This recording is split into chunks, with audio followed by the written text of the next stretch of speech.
कि मानव जनरली ईर्ष्यालु नहीं होता है। हाँ, सांप है, बिल्कुल सही बात है।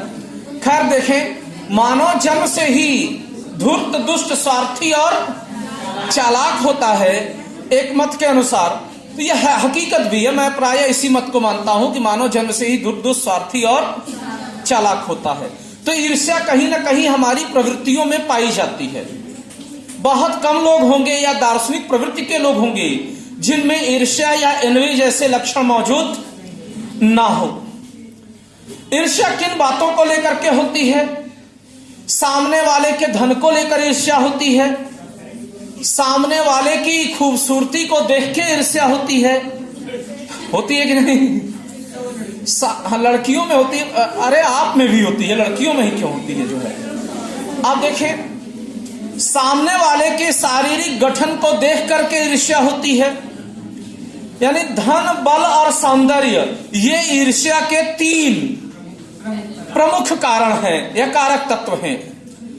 अगर आप देखेंगे तो कोई भी लड़की अपने से खूबसूरत लड़की से ईर्ष्या करती हुई नजर आ जाएगी।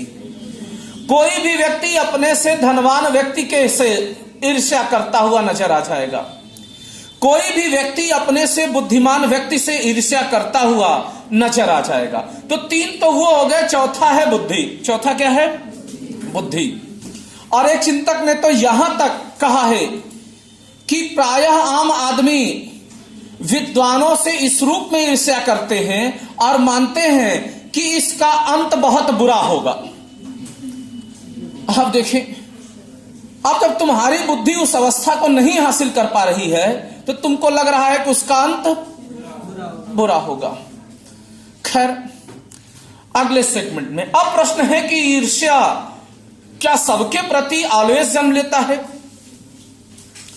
क्या हर इंसान हर दूसरे व्यक्ति के साथ ईर्ष्या करता है? नहीं। ईर्ष्या पनपने की कुछ कारण हैं और कुछ परिस्थितियां हैं। जैसे कि ईर्ष्या हमेशा समान समूह में पनपती है या समान लोगों में पनपती है, समान लोगों के प्रति पनपती है। उदाहरण के तौर पर यदि मान लीजिए कि मेरे बैच का कोई टीचर है और वह मुझसे कहीं आगे निकल गया तो मेरे मन में ईर्ष्या आएगी। या फिर मेरा कोई दोस्त है, वो भी पढ़ाने के लिए उतरा और सफल नहीं हो पाया तो वो मुझे ढपोर संख करार देगा। अब वो ये नहीं समझेगा कि कितना पढ़ा हुआ होगा किसी विषय को, वह मुझे मूर्ख करार देगा। हमेशा समान परिवेश के लोगों में ईर्ष्या पनपती है जब आपके परिवेश का कोई व्यक्ति आपसे कहीं ऊपर निकल जाता है। पटदारी में ईर्ष्या पनपती है जब सभी पटदार एक जैसे होते हैं और एक पटदार बहुत आगे निकल रहा होता है धन के मामले में, तो दूसरे पटदार उससे स्वाभाविक ईर्ष्या करते हैं। टाटा धनी होगा तो उनसे कोई ईर्ष्या नहीं होगी, बिरला धनी होगा कोई ईर्ष्या नहीं होगी। उस जिले में कोई व्यक्ति अमीर हो जाए, खरबपति हो जाए, बस मेरा पटदार नहीं होना चाहिए। इंडिया में 100 IAS बनते होंगे, आपके भीतर कोई ईर्ष्या नहीं होगी, आप उसकी फोटो अपनी डीपी पर लगा लेंगे। लेकिन अगर आपकी क्लास में का कोई लड़का या लड़की IAS बन जाए तो अगले ही दिन आपके मन में एनवी या ईर्ष्या जन्म ले लेगी। यानी ईर्ष्या में समतुल्यता की प्रवृत्ति पाई जा रही है। समान, अपना दोस्त आगे बढ़ जाए, सुने है ना वो 3 इडियट्स वाला कि अगर अपना दोस्त फेल हो जाता है तो दुख होता है, लेकिन अगर अपना दोस्त अपने से अधिक नंबर से पास होता है तो अधिक दुख होता है। क्लियर है? दुनिया कितना भी आगे बढ़े उससे मतलब नहीं है, लेकिन अपने में का कोई अपने से आगे बढ़ जाए तो ईर्ष्या होगा। कॉन्सेप्ट क्लियर है? अब चाहे वो फैमिली लेवल पे हो जाए, चाहे वो सोसाइटी लेवल पे हो जाए, चाहे वो पॉलिटिक्स लेवल पर दिखाई दे, ईर्ष्या होती है। कॉन्सेप्ट क्लियर है यहां पर? दोस्तों के बीच में आप 4 दोस्त हैं, 4 ने मान लीजिए कोचिंग खोला है, लेकिन एक वहीं पर करोड़पति हो जा रहा है और बाकी 3 फिसड्डी हो जा रहे हैं, तो वो 3 उस आगे वाले से नफरत करेंगे। वो उससे ये नहीं सीखेंगे कि इसके अंदर कौन सा प्रबंधकीय गुण था कि यह मुझसे आगे निकल गया। केवल कोचिंग के मामले में ही नहीं बात कर रहे हैं हम, किसी भी बिजनेस के मामले में कि 4 दोस्त एक ही बिजनेस में अगर आ रहे हैं और उनमें से एक दोस्त आगे निकल गया बहुत, तो बाकी 3 उसके गुण को सीखने का प्रयास कम करेंगे, उससे ईर्ष्या और नफरत ज्यादा करेंगे और सोचेंगे अरे ये तो वैसे ही चालाकी से निकल गया होगा। ठीक वही हालत है कि कोई बहुत विद्वान व्यक्ति बहुत अच्छा दर्शन रखता है, बहुत अच्छी तर्कणाएं देखता है, तो मूर्ख इस बात से संतुष्ट होता है कि एक ना एक दिन इसका अंत बुरा होगा। हाँ, धरे जाएंगे, पुलिस उठा ले जाएगी। तुमको पता है कि सरकार की आलोचना नहीं करनी चाहिए।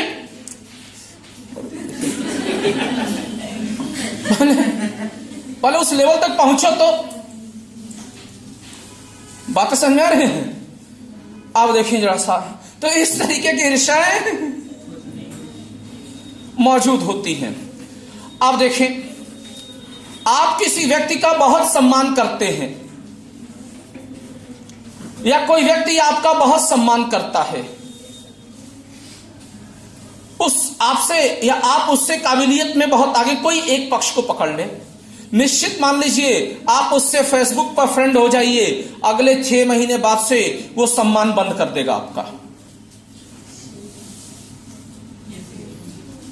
वो आपको अपनी श्रेणी का समझ लेगा, चाहे आप कितने भी बड़े आईएएस अधिकारी हों, कितने भी बड़े फिलोसोफर हों, कितने भी बड़े एजुकेटर हों, एजुकेशनलिस्ट हों, वो अगले दिन से आपको अपनी कैटेगरी में समझ लेगा। यहां देखने में कुछ ईगो जैसी चीज दिख रही है, लेकिन ईगो नहीं, मैं ईर्ष्या के रेस्पेक्ट में समझा रहा हूं मुद्दों को। ईगो को अभी पढ़ेंगे हम। आप देख सकते हैं यानी कि ईर्ष्या की क्या प्रवृत्ति पाई जाती है, ईर्ष्या में कौन से लक्षण पाए जाते हैं। अगर कोई कितना भी काबिल व्यक्ति है, अगर 4 चरवाहों में बैठा हुआ है, तो वो 4 चरवाहे उस व्यक्ति को या तो अपने बराबर समझेंगे या अपने से नीचे समझेंगे, क्योंकि वहां समान परिवेश का सिद्धांत आ गया। तो वह स्वीकार नहीं करेंगे कि यह व्यक्ति मुझसे किसी मामले में श्रेष्ठ हो सकता है, उच्च हो सकता है, यह इसकी प्रवृत्ति है, यह इसका हम्बलनेस है कि यह हमारे समाज में या हमारे समूह में आकर बैठा है, हमें उससे कुछ सीखना चाहिए। वो सीखेंगे कम और उसके साथ कुतर्क ज्यादा करेंगे। ऐसे में सिविल ऑफिसर से अपेक्षा की जाती है कि वो गांव जाके मतलब लोगों से घुल-मिल करवाते हैं। नहीं, देखिए वहां पर दूसरी चीज है, वो उसको सोशल कैपिटल के रूप में, जब आप सिविल सर्विसेज की बात, सिविल सर्वेंट्स की बात कर रहे हैं, तो सिविल सर्वेंट से ये उम्मीद की जाती है कि आम जनता से इमोशनल लेवल पे जाकर के बात करे और फिर वो अपनी फॉर्मल लाइफ में लौट आए। उसकी कंडीशनल मुलाकात है, उसके साथ घुल मिल करके रहना नहीं है एक सिविल सर्वेंट को। और अगर 4 चरवाहों के बीच अगर सिविल सर्वेंट रोज बैठेगा तो चरवाहा भी उसको चरवाहा ही समझेंगे। मैं ये नहीं कह रहा हूं कि चरवाहा छोटा होता है, मतलब एक अलग अलग फंक्शनल परफेक्शनिज्म के आधार पर समझा रहा हूं, क्लियर है। और वह व्यक्ति अगर फिर अपने पैसे की तरफ लौट रहा है तो उसके अंदर ईर्ष्या पनपेगी। बातें समझ आ रही हैं। अब देखें, तो ये सारी चीजें इसमें मौजूद होती हैं। क्लियर हुआ। आप खुद देख लीजिए ना कि जब आप आईएएस की तैयारी करने निकलते होंगे तो बहुत लड़के संकोच में अपने रिश्तेदारी और अपने पटदारी को बताते नहीं हैं। क्यों नहीं बताते हैं? क्योंकि जैसा अच्छा तो वही आईएएस बनेगी, अरे उनकी लड़कियों क्या है हमको पता नहीं है।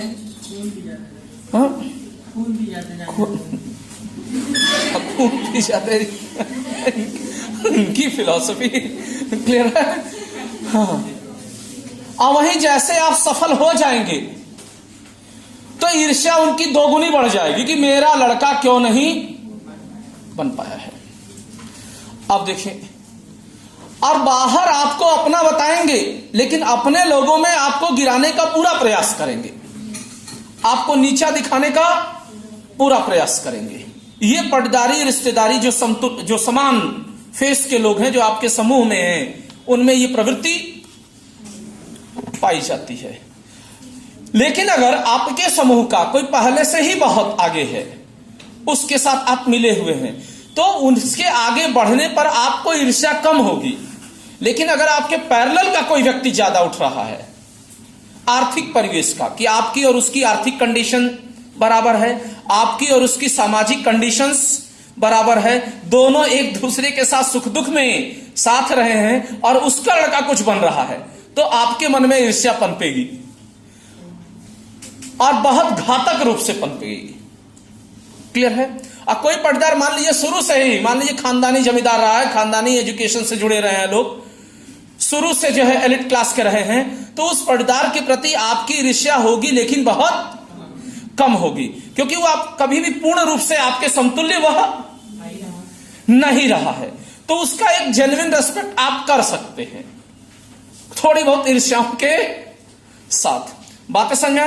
यानी कि अपने को सोसाइटी से निकले हुए व्यक्ति के प्रति ईर्ष्या ज्यादा होती है। अब हम इसके, ये तो जनरल वे में मैंने आपको समझाया, अब हम इसके आते हैं फिलोसॉफिकल एस्पेक्ट्स पे, यानी कि इसके दार्शनिक पक्ष क्या हैं, और फिलहाल इस दार्शनिक पक्ष की वर्तमान में औचित्यता